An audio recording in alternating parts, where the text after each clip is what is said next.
Referendo Amado Reumer, tabata undi e filósofo na undi es na kutabata hinka den e organização que se e tur caminda e valor de rende. E essa las que um buki ribe saki.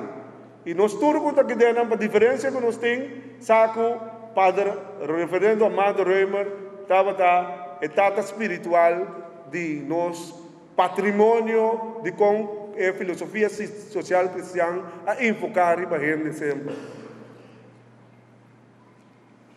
Secretaria está um promotor de diálogo social tripartite aqui na Corsau, que a conhecer diferentes trajectos maneira, entre outros, Stichting van de Arbeid, acordo de Amandelweg, colaborativo e atualmente Corsau está avançando. A interação entre tripartite que a produzir diferentes colaborações e projetos concreto, maneira Labor Force Development Plan, Logistical Hub, Global Language, Transporte Laboral e Childcare. Atualmente está llevando diálogo entre outros, Plan Nacional para Desarrollo, com aporte de UNDP, projeto para facilitar projetos econômicos, Plan para Desarrollo de Juventude, e também revisão laboral, conjunto com diferentes ministros do ministério, cada um com um projeto, e onde agora aqui nós elaborando de budget, está 1000 jovens na trabalho.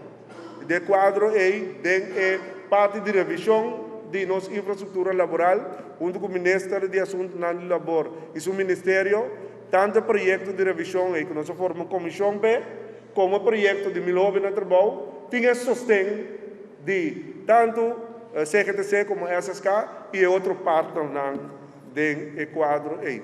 Do quadro de formação sindical, CGTC a promover formação de líderes e quadro sindical, tanto localmente como de região, por meio de seu próprio Instituto de Formação, que está InfoSIC, Instituto de Formação de Caribe, que está InfoSCAR, e na Venezuela e América Latina, UTAL, Universidade de Trabalhadores de América Latina.